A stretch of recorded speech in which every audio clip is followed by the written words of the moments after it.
Tired of your car insurance rate going up, even with a clean driving record? You're not alone. That's why there's Jerry, your proactive insurance assistant. Jerry compares rates side by side from over 50 top insurers and helps you switch with ease. Jerry even tracks market rates and alerts you when it's best to shop. No spam calls, no hidden fees. Drivers who save with Jerry could save over $1,300 a year. Switch with confidence. Download the Jerry app or visit jerry.ai/Libsyn today. That's JERRY.ai/LIBSYN.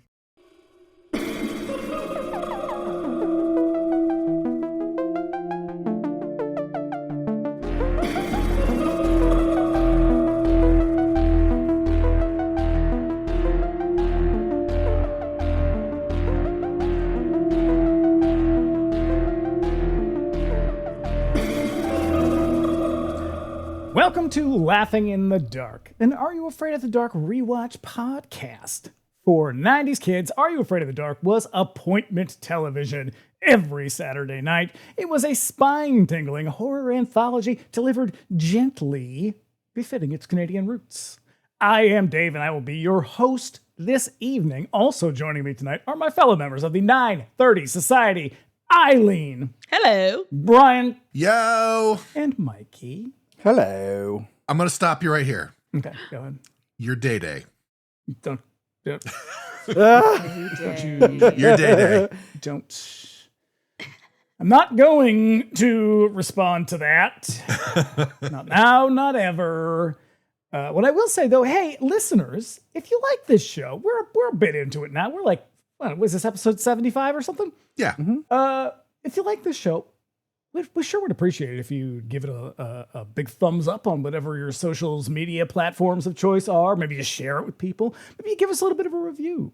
Those things really help. Yeah. And, we don't ask much of you, really. I mean, you do this for free, I guess. So, that's the best you could do for us. It's really the least you could do. It's probably the most you could do for us as well. The laughs are free. Exactly. Mm-hmm. But this fucking mug, this shit costs money. Yeah. Hey, how's everybody doing? Doing great. Lovely. Doing great. I've got a bottle of cheer wine that I'm just sipping on.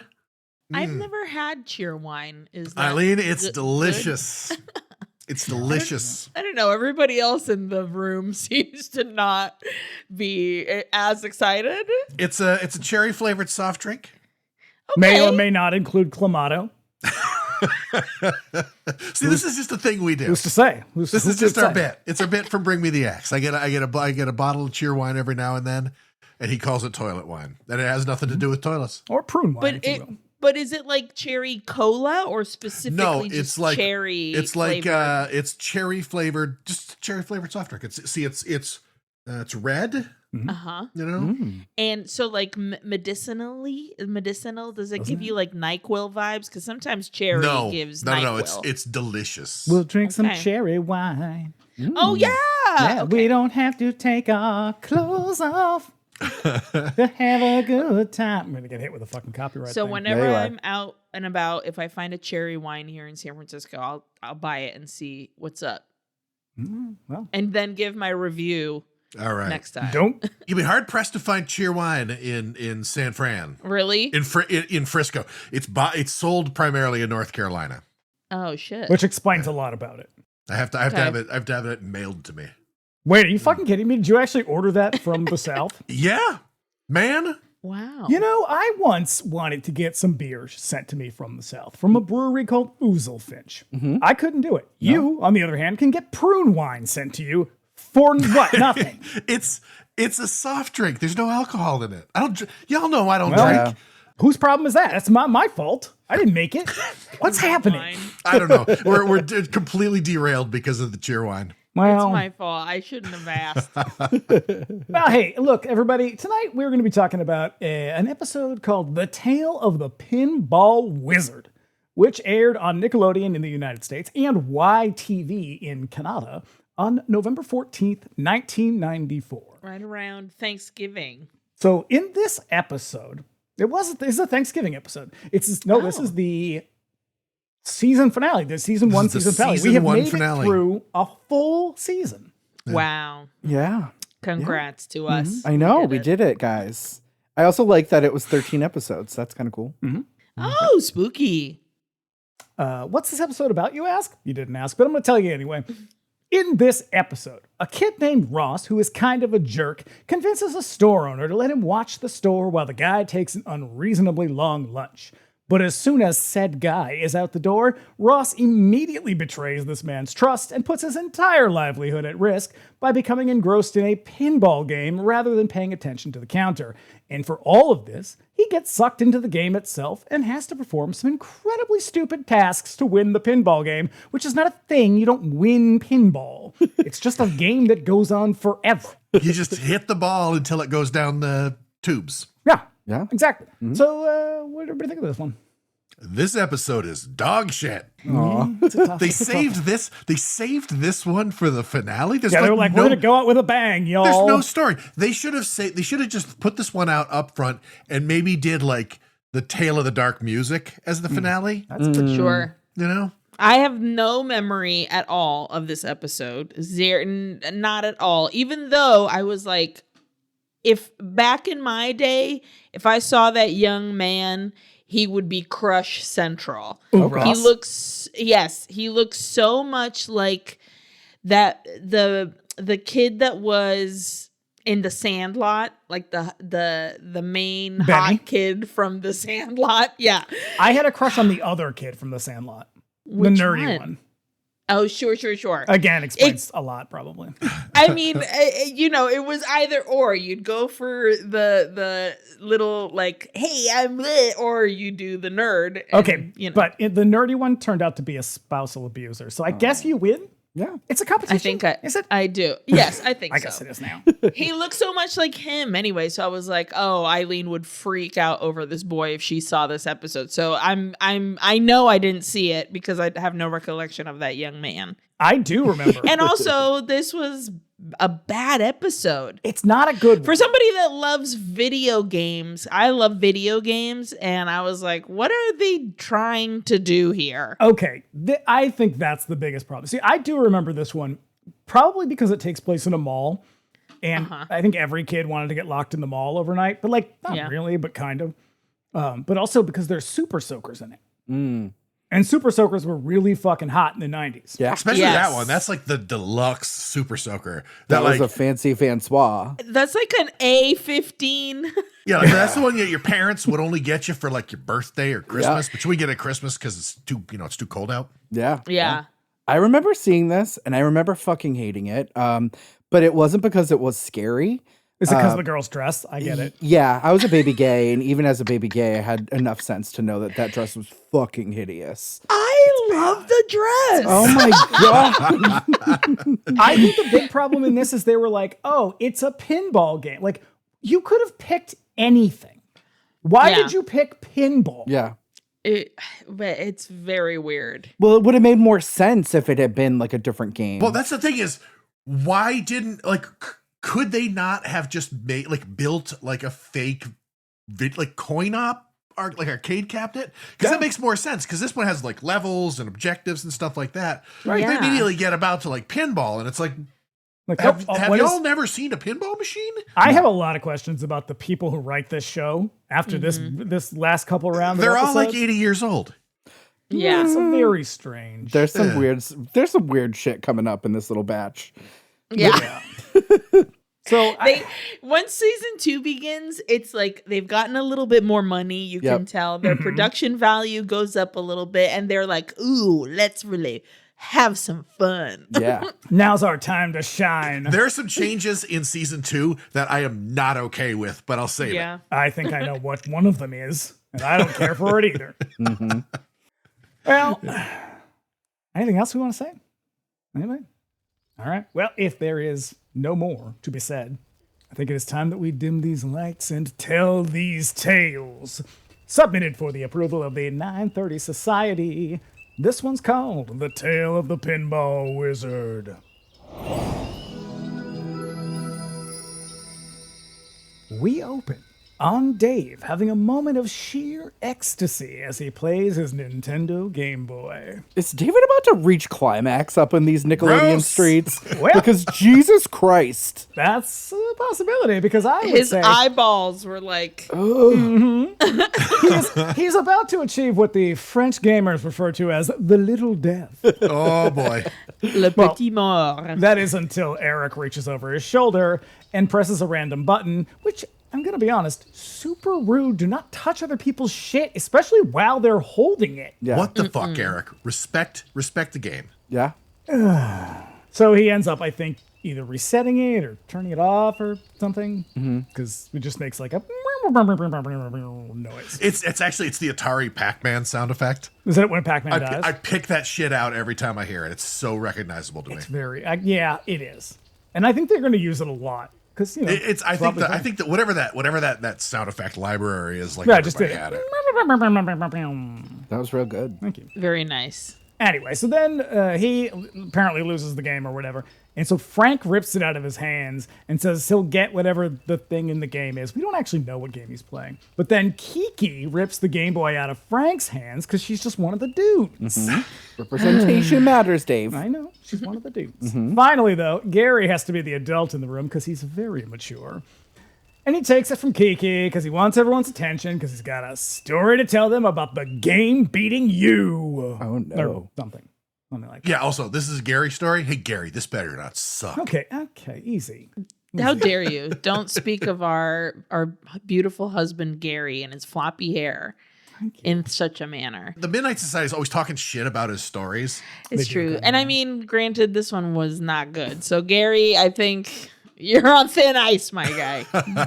Also, it kind of reminds me of that movie Nightmares where Emilio Estevez gets locked in the mall at night to play the game Bishop of Battle, and he keeps telling everybody that he's going to beat the bishop. Yep. Sure does. I don't know that one. That is amazing. It's a deep cut. It's a USA Up All Night deep cut. Okay, great. So anyway, we get right into our story. We get Tosses right the- into it. There's like tosses- hardly any preamble. Yeah, no, they're like, Gary, fucking tell the tale, bitch. Get to it. And so he throws the thing in the fire. Poof, the tale of the Pinball Wizard. We cut to some really 90s B-roll footage of a majestic Canadian mall. This mall. This mall. Wow. It's got multiple levels. Yeah. Okay, so this is what I found. So we grew up in a very small place in New Hampshire that we had a mall, but it was only one floor. So every time we would go somewhere that had a multi-storied mall, I was always like, oh, these people must be rich. But they all have they all have ice makers in the door, like that kind of rich. Yeah, they got a totally. sharper image in there. You can sit on those chairs So- and get a massage for free. Until they kick you out. They do. They shush but- you away with a broom. They do a big hook, big shepherd hook. We are introduced to our hero, Ross. Hero in quotes. Ross, we are told, is, quote, on his own a lot, unquote, which is a nice way of saying Ross is being neglected by his parents. Yeah, I get you, Ross. I see you. Latchkey. So Gary tells us that if there was something he wanted, he'd do anything to get it. Now, I interpret that to mean that Ross would kill for money. Or perhaps he lets old dude blow him in the bathroom like that scene in the Basketball Diaries. But what I think Gary means, is that Ross is just kind of a scummy little kid who like has no qualms stealing from strangers and shit because he's like going through the payphone, like the coin return things in the payphone. He is 100% going to have a gambling problem in a few years. Yeah. I cannot believe you brought up Basketball Diaries. I genuinely, growing up, thought I was the only person ever to ever have seen that movie. Well, that's weird because that is a major Hollywood film. I know. But growing up, like as a teen, I discovered it on HBO in Brazil. So I was like, nobody's watching this the same time that I'm watching it. And then seeing Leonardo DiCaprio do all that stuff, I was like, It was a big deal. Does anybody because- else Well, also, know about I'll tell you who watched it in America. Fucking Eric Harris and Dylan Klebold. Okay, it was a big deal because of that. Because there's a school shooting scene in it, and they made them cut the scene out after the movie had come out already. I was going to say, Because of wasn't that Columbine. wasn't that so much earlier? Yeah, Not it that was much it was a few years maybe a earlier. year, Yeah. maybe. And also Mark Wahlberg being like a junkie was so weird to me. I mean, and this is like right around the time, this is like just post Marky Mark and the Funky Bunch. So he had already assaulted that Asian person. Oh. Remember that, everybody? Remember when he committed a hate crime? We just let it slide very much because so. Funky Bunch? He's an absolute monster from hell. Yeah, he's a real piece of shit. Yeah. So anyway, back to Gary and Ross.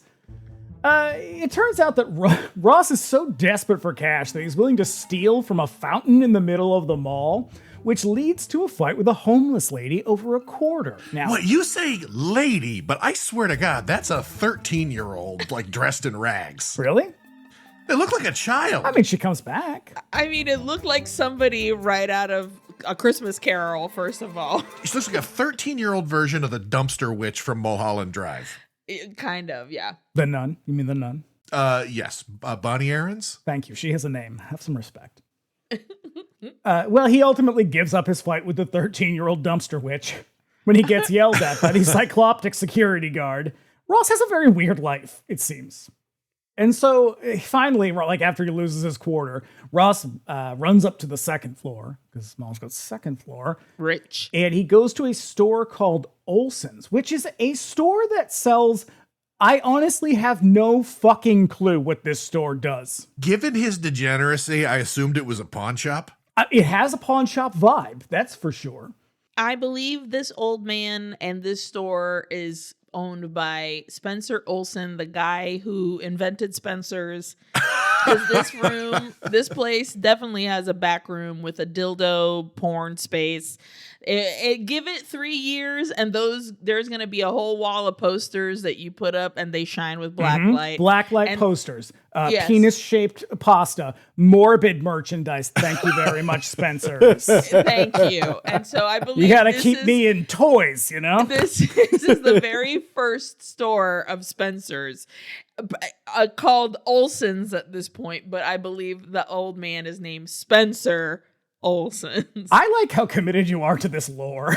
Yes, because on the walls of this insane store are like sculptures and like weird like little tiny busts of things, and then in the back there's a TV that's upside down. It's crazy. It's a junk shop for sure, and it looks like he's like a TV repairman or something. Whatever it is, Ross really wants to work there, but his strategy to get this job is bullying Mr. Olson and like deploying some suspiciously confident charm that is undue, if you ask me. And when that doesn't work, he starts slandering Mr. Olson's previous teenage employee, Steven, who I guess we can assume is dead. Yeah. Well, he did say he'd do anything to get what he wants. Well, you know what that means. You know what that means. Machiavellian, wheels within wheels. Damn.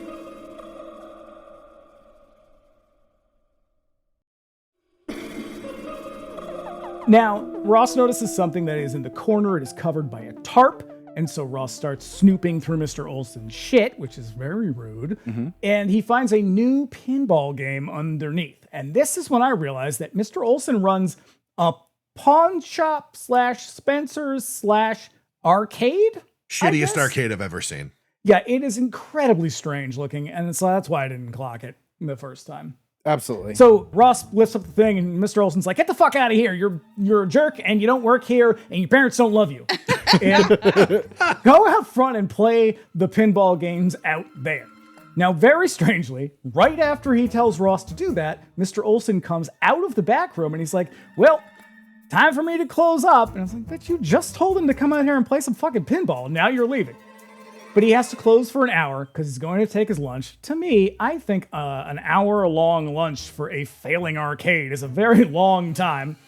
But Ross sees this as an opportunity to prove he's reliable, so he convinces mean old Mr. Olson to let him watch the store while he goes to Panera or whatever. Also, you're at a mall. The food court's right there. It's not going to take a fucking hour to have lunch. my Exactly. dude. Well, he's got to read the newspaper and check his horoscope and, Update Yeah. his MySpace page, his Friendster page. Now, is this legal to be leaving a strange young man in charge of your store? No, yes. it absolutely isn't. Oh, okay. But it's also a very strange arcade, and clearly Mr. Olsen is trafficking in something other than video games. Yeah, isn't there usually paperwork involved with getting a job? Nah, don't worry about it. Yeah. So as soon as Mr. Olsen is out the door, Ross immediately sets to proving exactly why he's not trustworthy. Oh, he's such an idiot. Mm-hmm. Yeah. So as soon as Mr. Olsen's out of sight, Ross runs out back, uncovers that pinball machine, and it appears to be a very Klaus Nomi inspired game of sorts. And that one right there, that's for all the real Nomi heads out there listening. I know you're going to appreciate it. I'm going to need you to explain this one because don't understand this joke. Because I took one look at it and I was like, oh, it's that old Sega game with the holograms and the time traveling cowboy. What? Wow, I don't think you got it either. Actually, no, your thing sounds vaguely familiar. Yeah. It's definitely not Klaus Nomi, though. No, it looks like, remember Klaus Nomi when he was on, I think, Saturday Night Live? With David Bowie. Was it David Bowie? I believe. I know it was John, it was Klaus Nomi. Oh, yeah, I know it was. It was David Bowie, and it was Klaus Nomi and John Sex. And he's wearing like some outfit he looks very clownish. Mm-hmm. And it's sort of like the David Byrne. This fucking guy. Yes, that's the thing he's wearing. I know. Also, exactly I mean, what the fuck is that phone holder? It's a Resident Evil phone. It's just my collection of eyeballs. It's well, fine. listener, you can't see this thing, but it's not just 3, it's like 5 dimensional. It's straight out of Crispin Glover's eyeball collection. Yep. Yeah, look it up, y'all. I love eyeballs. Not like Crispin Glover does, but I do love them. Anyway, it's a Klaus Nomi Sega hologram game. Okay, can I ask, continuing to explain this joke, is it because the glass dome of the pinball is coming off of the pinball machine? No, it just has it has weird art on the top. And this is very clearly a case that is made for this particular episode. And the guy, there's a painting on the back that looks like Klaus Nomi. I see. I'm putting it together now. So, because also when you have to explain jokes this in depth, they're not funny anymore. All the fun just sucked right out of them. Sorry, because all I can think about with this pinball machine is how it's domed. Because they got to fit 3 fucking floors in there because they don't understand what a pinball game is. You're right. Now it all makes sense. It does. Anyway, Ross fires up the machine, completely ignoring anyone who comes in the door. Now, outside of the store, turns out Mr. Olsen didn't go to lunch. He's just hanging out by the front door because, like Ross's parents, he has no faith in Ross and fully expects him to fuck off and disappoint him. Ross just breaks everybody's heart. No, that's the way it is. Ross's parents catching hella strays today. Gary said it, not me. But so Mr. Olsen just sort of shakes his head as if to say, fucking idiot. And then he does what I would call a pervert smirk before he walks away. Yeah. There's a lot of that in these next couple of episodes. We know a thing or two about perverts on this show. Yeah, he's like, you're disappointing me, but that ass, though. So the bell goes off. Ross is playing his game, really excited or whatever. He's playing his game, the bell goes off, indicating that a customer comes in. So Ross begrudgingly goes out front, and there is a very Canadian girl standing at the counter. I believe this is a 35-year-old. She is politely mature, we'll call her. They've dressed her in such a way where I'm like, she's his mom coming to check in. I think that's just 90s styling for girls. And you're right. And that's the sad part is that I know this young woman is probably 15, but she absolutely looks like she's about to enter perimenopause. To be fair, though, we all look like shit. But also up to this point, all of the kids, because I noticed this in the next season where they seem to have done some market research or something like that, and there's a lot of aesthetic changes to the show in really weird ways. But up to this point, all the characters on these shows, all the kids on these are like children. Yeah. And this is the first time that we get some characters who are recognizably teenagers, and they just look way older. Well, so they must have gone focus groups to realize that their target audience was not as young as they thought it was. Yes. Yeah. Yeah. And they keep infusing romance now. Yep. Like all these episodes now have so much romance in Little them. Yes. light flirting, little kissing Yeah. here and there. Just like, hey, Yeah. I like you. Mhm. Well, so Sophie has come to pick up her music box, which she has left to be fixed because apparently that's something they do in Spencer's Arcade. Yeah. Yep. Now, Ross plays it cool and pretends he's in charge, but then he starts bumbling around hunting for the music box. And honestly, it would probably be a lot easier to find this thing if it weren't so fucking dark in this store. Turn a light on, Yeah. please. Anyone. Any God light. damn it. Just any Well, light. eventually he does sort of find it. And she's like, oh, that's it, but it's not fixed. And she's like, all right, I guess I'll come back. And now she thanks him. And Ross, of course, thinks that she's into him because everything's coming up Ross. Yeah. Now, whilst he is flirting, the pinball machine comes back to life and lures him back. And he goes back and he starts playing the game again like a total fucking zeeb. Now, as he's playing, he's sort of narrating what's happening, like something about zombies and something about water, and whatever is going on in this game leads me to believe that the people who wrote this have never played a video game, much less seen a pinball game, because none of this is possible in a pinball game. No, I'm telling you, like the last time these people have ever been in an arcade, there were no games in it. It was just like a bunch of Nickelodeons, if you get my meaning. Sure. You put the nickel in, and then they put the eyes up to the thing, and then you see a guy with a and then the guy with the dog that dances on the ball or whatever. Yeah, it's called a kinetoscope. Uh-huh. I mean, Or the horse, the guy riding the horse. Yeah, the guy standing on the horse as it goes in a circle. Yeah. or some other things. Some blue films as well.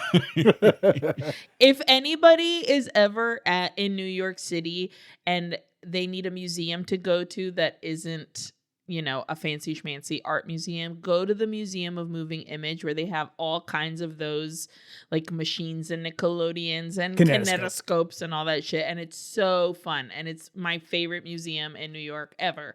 And it was in my neighborhood. Anyways. Oh, because it was in Queens. Yeah. Yeah, because that was where Edison Films was. Uh-huh. Right? Correct. Yeah, because the kinetoscope was created by Edison. Nothing was created by Edison because he was a fucking hack who stole everyone's ideas. In your face, Thomas Edison. Exactly. Boo, Edison. Boo, electric lights. If anybody needs an episode of Bob's Burgers where they talk about that, they have one. Topsy. I just wanted to do that to make Aileen laugh. I love Topsy. I know that whole fucking song, top to bottom. Don't ask me. I will sing it. All right, we're getting derailed. I was going to say the last time I was in an arcade was in Canada, and I played a bunch of pinball, and none of it was like this. No. Okay? Sure. It's true. So Ross gets back to the pinball. Nothing's going as it's supposed to go. I don't even know what to do anymore. So now he's high on the machine's pheromones, and he doesn't realize he's been sucked in. And unbeknownst to him, Ross has been locked inside the mall. Oh, no. Ooh. As we all know, this is exactly how you get killed by rogue security robots. Yep. Yep. You gotta watch out for those killbots. Mm-hmm. You gotta go have sex at the furniture store first. No, I don't understand why that movie starts with an orgy at the furniture store.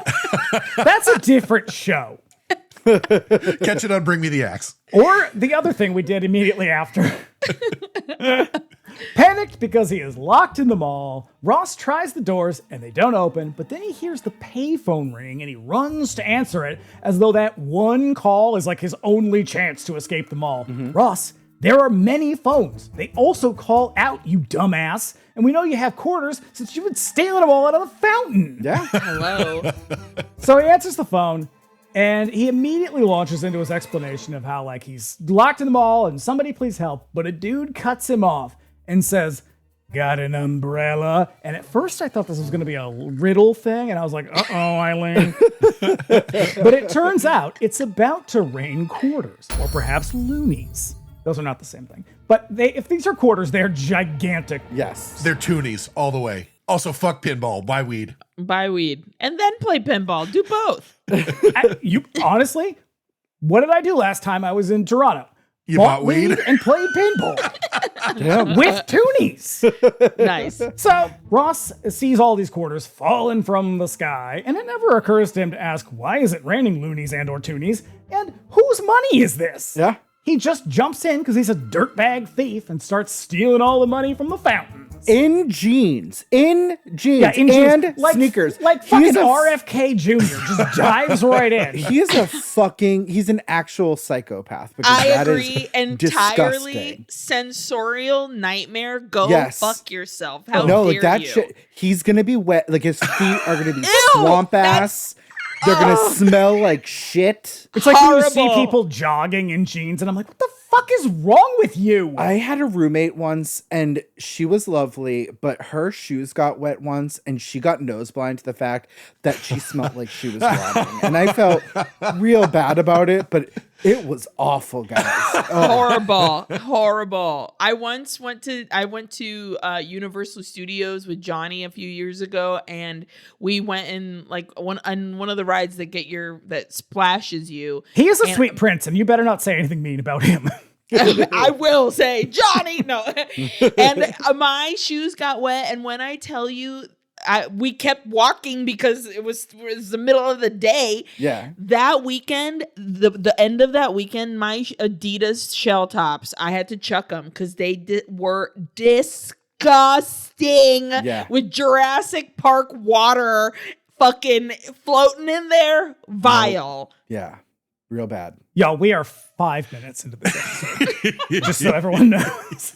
I'm telling you, this episode sucks so bad that we just can't bring ourselves to stay Yeah, on it's track. pretty bad. I am Exactly. really punching it up so fucking hard. This took me like 2 hours to write this thing. So Ross, because he's a greedy motherfucker, jumps into the thing. He's grabbing up all the change, like that scene in the Goonies where they're in the wishing well. The Andy, you goonie, that scene. Love it. And he's too distracted to notice that one of those weird living robots from Times Square is also locked in the mall with him. Mm-hmm.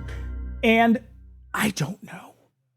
None of this makes sense, because at first I was like, oh, is that one of those weird living robots from Times Square and or Hollywood Boulevard? I don't know. But no, there are multiple living robots, except then I realized they're not robots, they're zombies or something. And now there's like a whole fucking horde of them. So what never really gets explained is why these zombies are dressed like mid-century British businessmen and why they don't look like zombies.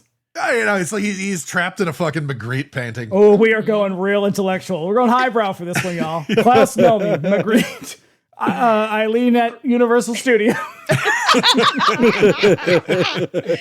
The highest of brow. Yes. So Wally is now trying to contend with why there's a giant fucking horde of robot zombies. Ross hears someone yelling for help from on high. Is this the part where they all start doing some weird ass fucking dance? Like they're all wiggling around like the weirdest fucking flash mob you've ever seen?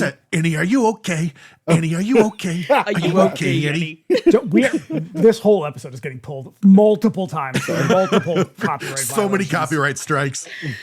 So he looks up to the second floor, because it's a very fancy mall, and he sees Sophie, the music box girl from earlier, except now she's dressed in a awful, and I mean awful, light blue crushed velvet dress that looks cheap as hell. It is like it's paper thin.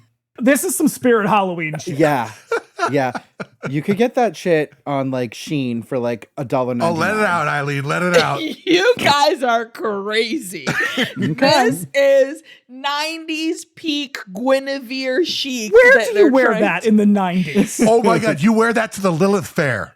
Absolutely. Thank you, Bryan. Excuse me, You I cut was the at bottom. the Lilith Fair, number one. Did you wear a crushed velvet dress? Nobody wore a crushed Then velvet you were dress. doing it wrong.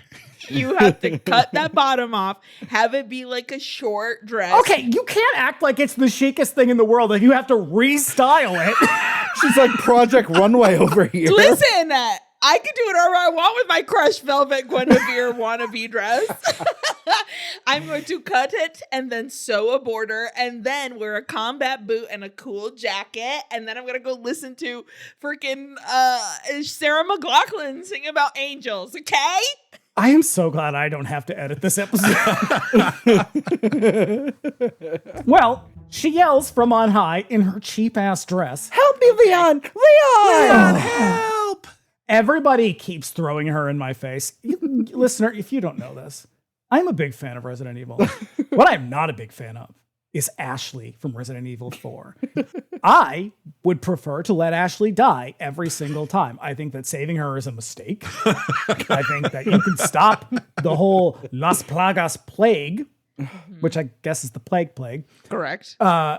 Without her. You don't need to save her. She is a hindrance, if anything. Mm-hmm. But no. I'm about to start playing that game for the first time. Which one? Resident Evil 4. God.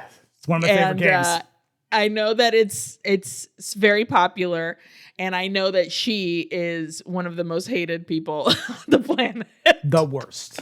I don't even play video games, but like literally, like when Dave was playing it the last time, I was like, "This fucking bitch. She needs Kill to." her. It's the It's worst. real bad. You have to like hide her in dumpsters and shit. Oh, great! Can't wait. And then to she do gets that. if she gets carried off by one of the zombies, game over.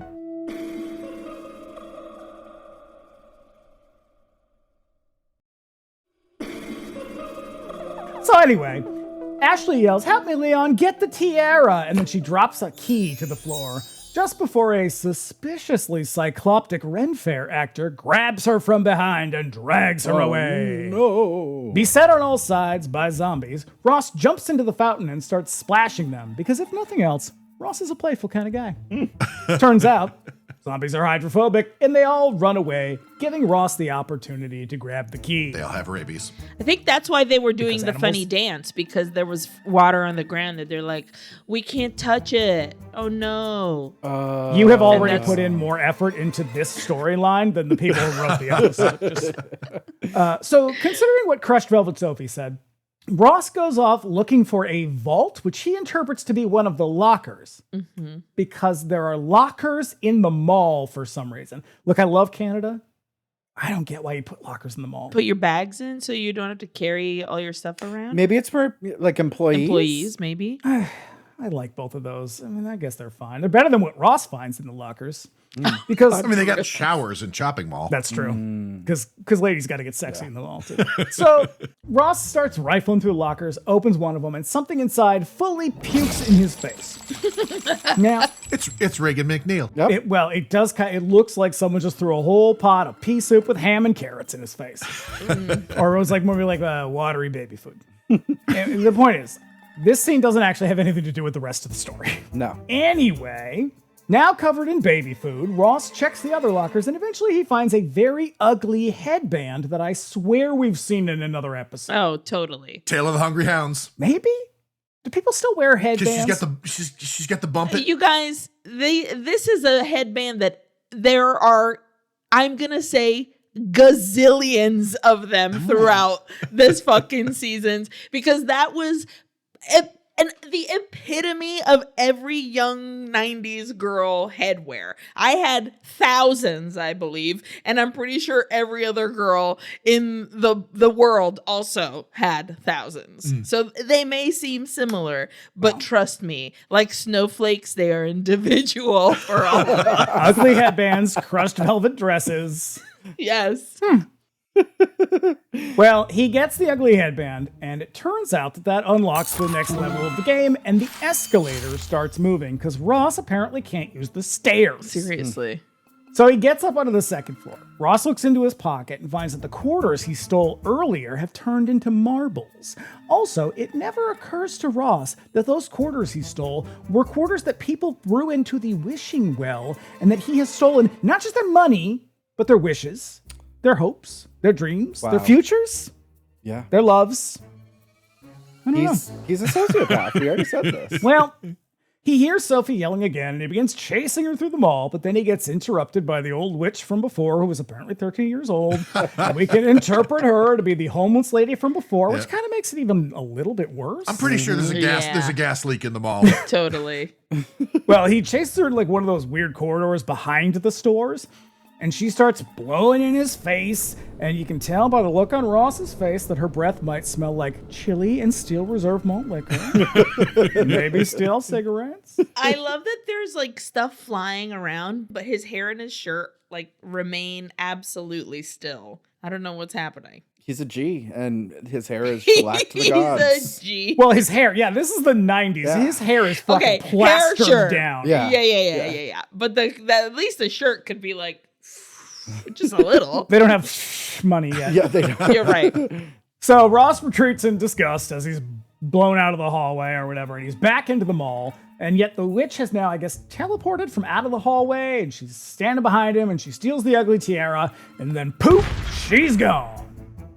But through the wall, Ross hears Sophie telling him to get the music box. Now, last time Sophie told him to get something, this happened. So I don't know if I'd take her advice. But anyway, he goes to Mr. Olson's store, where he clearly didn't lock the door, because when he walks in, he can get the music box, but he hears muffled noises coming from the back room.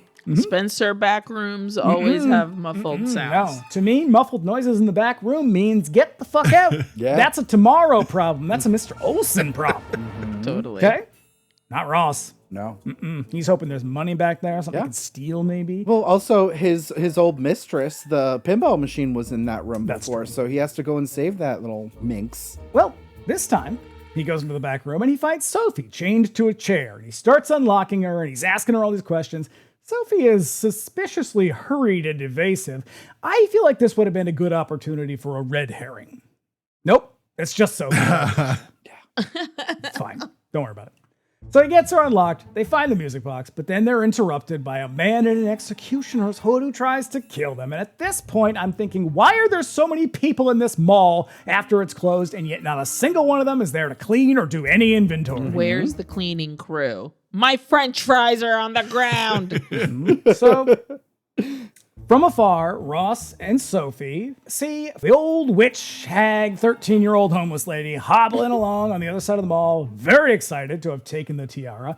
But then Sophie opens the music box and the music plays and then the tiara magically disappears. Nothing about this story makes any sense. Nope. Gary is just making it up as he goes along with this one. He didn't. They were like, okay, Gary, you're the one Gary, telling the story tonight. Sketch this one out, And he was girl. like, shit. He waited till the last minute. He saw them playing with the Game Boy and he was Yep. like, "Ooh, I got it. I'm going to say something like that. Just throw it together." Yeah, because otherwise he was going to have to be like, my grandmother died. He's just zip zap zopping his way through this He story. really is. Totally. Moon June Spoon right to the end of the story. Totally. This witch has the fiercest nails ever. I'm She getting does. my nails done on Friday, and it's funny because they're like, hers are silver and long and crazy, and I'm getting a silver mani on Friday, so I'm like, okay. Okay, well, I see a couple myself. months ago, I sent you the really hot pepperoni pizza ones. Yes, and you haven't gotten love those yet. Haven't gotten the. I like to be very thematic with my. Although this month, I don't know why I'm doing silver, but I like according to the month. It's a thing Fair I do. enough. Well, Treat yourself. Yeah. clearly this episode is getting extremely tedious, and Ross starts to think so too. Because as Sophie hides the music box in the trash, honestly where it belongs, he puts his foot down and demands to know what's going on. But then they're interrupted by the executioner, and she tells him he needs to get a mace to defeat the executioner. Now, here, I think it would have been great if Ross got the mace and then brutally beat the man to death with the mace. But this is a children's show, so he just does a little fancy footwork and he runs away. Now Sophie explains they have to find the tiara so she can be crowned and God damn it. Anyway, Ross throws a handful of marbles at the witch and she slips on him like it's a cartoon from the Showgirls. 10 banana cream pies. The aristocrats! All right, so Ross is reveling in his success, and the Cycloptic Dungeon Master sneaks up again and steals Sophie for a second time. Jesus fucking Christ, kid. Head on a swivel, Sophie. Yeah, I don't want to blame the victim, but Sophie, girl, you need to work on your spatial awareness. For real. Don't live in a city, I'll tell you that much. So Sophie throws the tiara and tells Ross to get to the third level, because apparently this mall has a third level. Oh, Must be nice to have third level money, Canada. fancy. Very rich. So now the tiara, which was once a headband, is now a crown, and none of this makes any sense. I'm so tired. I know. I feel like maybe did they break the tiara and they're like, shit, don't have a one to like They were like, replace we it. had enough money for one. We spent it all on that horrible dress. They didn't want to like put, because a guy puts it on later, so maybe they wanted to that's butch it up. Oh my God, that's why. That's why So- it's too feminine to put it on a man. Oh, God damn it, Gary. I know. Gary, you homophobe. fucking machista. All right. Well, Ross takes the tiny throne out of the box and it expands into a giant and incredibly cheap-looking throne. And as the level completion music from Super Mario Brothers plays in the background, he is whisked away in this giant chair. Out of control, Ross's throne drives him directly into the witch, presumably killing or at least maiming her. Oh, I got so excited at this moment because the thing like zooms off and he's just like, like arms akimbo. But then like you can see somebody behind it pushing it. And I was like, oh yes, I love so that good. cheap shit. But then the guy like walks around the front of it and I was like, oh, he was supposed to be there. Look, this is why you need to watch Dark Shadows. If you like that, you'll love Dark Shadows. If you like people in the shot who aren't supposed to be in the shot, you will love Dark Shadows. True. Oh, I know there's just so many dark shadows. Exactly. Anyway, he kills the witch. Throne finally comes to a stop at the elevators, where Ross is startled by yet another executioner. This one has a decidedly more homosexual energy. I cannot believe they put a person in this teen program in that fucking outfit. Who is clearly the dungeon master. Yeah, I was like, half a centimeter and we can see this man's penis. There is like It is that revealing, little for skirt sure. he was wearing. Girl. I know, he was having a zaddy moment. Like, Yeah, let's just be honest. That butthole was this close Yeah. to coming out. Yeah, that's another special area of friggin' OnlyFans that Aileen is well acquainted with. That butthole. That butthole was real close. Yeah. It's like Dungeon Master. I know exactly where to find that bitch in OnlyFans, okay? I know exactly. Show and show, everybody. So, the homosexual executioner whose butthole is hanging out calls the elevator, and off steps the cycloptic Dom and his well-dressed zombie henchman, and they grab Ross and they ask if he's going down. And I don't want to sound crass, but under the circumstances, this does not bode well for Ross. No. Listen, with that man's butthole right next to him, come on. So it turns out all that really happens is that Ross is sent back to the beginning, but for some reason he doesn't have to go through any of that exhausting bullshit that we just spent an hour talking about. He just runs up the stairs to the second floor. Ugh. And he grabs the mace, and he smashes a display case and steals the garishly painted Super Soakers that some poor PA spent half a day painting, and then he declares, I'm gonna win this game! Yep, Chekhov's Super Soaker. Ayo. Love it. Elsewhere in the mall, the Cyclops King sits down on the throne and he is very pleased with himself. But then Ross appears, garish Super Soaker in hand, and he tells the king to go kick rocks, because Ross never loses. Except when it comes to the love of his parents, the trust of Mr. Olsen, and the respect of, well, everyone. Boom. The king's goons set upon Ross, but he sprays them with the dirty water from the fountain and they all disappear in a puff of smoke.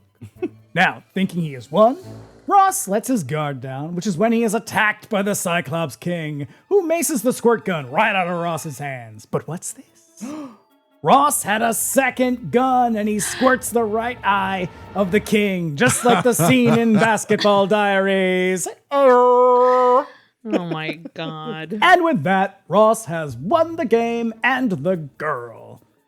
Sophie puts on her robe, which is somehow even cheaper looking than the dress, and... Oh my God, you've got it out for this well, poor girl. it's not my fault. I didn't like the episode. And Ross is transported back to reality. Or is he? Because you see, it turns out the whole thing was a ruse. Mr. Olsen's cunning attempt to trick him. And now Ross is stuck inside the pinball machine because, as I suspected, Mr. Olsen is a fucking pervert who is trapping teenage boys in video games. You fool, Ross, trapped by the pinball pervert. Oh no. And then a giant pinball appears at the top of the escalator. We can assume that Ross was promptly crushed to death under its weight. It would have been smart if they had Steven, the guy that worked at the shop before, be in the game as well. So that But he with a could ball have been- gag in his mouth? Yeah. Maybe that's where Steven went. Yeah, He's the last guy to get stuck in the game. Exactly. That's what I mean. Let's see Steven in there so that we can really hammer it home. It's a bunch of idiot kids watching. It would have been nice if you're going to Yeah. accuse Steven of being Yeah. like a thief and a fucking murderer or whatever. At least Precisely. give him some representation. Well, anyway, we cut back to the campfire, and Gary tosses the Game Boy back to Dave, and they all throw it around because Gary is just that good at weaving a terrifying tale, and they're all afraid. I mean, just play Mario, Dr. Mario. That's what I used to play love on that my game. Game Boy. I used to play it on my phone, Okay. and I loved it. Love it. Well, then Gary douches the fire at the center of the circle, but not the fire in our hearts. And that, everyone, We is did. the We tale did of it. the Pinball Wizard. Very nice. Whew, It was we a got there. meandering We made road, it. but We did. Took a beautiful. long time, but we did it, y'all. Yes, we did our best. Yeah. Well, on behalf of everybody on this podcast, I want to thank you all for taking the time to get spooked with us. Check back in 1 week when Bryan will tell us another chilling tale. And until then, you can find Aileen on Wiki Horror. The last one is horror. It's Wiki Horror. Okay. Horror. Oh, a quay horror. Sorry. Wiki Horror. Nice. We go. Oh, God damn it. You can find Bryan and I on Bring Me the Axe and 99-cent rental. And you can find Mikie on The Rewatcher. Peace out. Bye. Laughing in the Dark is written by us and produced and edited by Mikie Sorois, with music by Bryan White. Our incredible key art was created by Vin Elio. You can keep up with us in between episodes by following us on Instagram at laughinginthedarkpod, or you can email us at laughingpodcast@gmail.com. And if you're listening on YouTube, be sure to like and subscribe. We sure would appreciate it.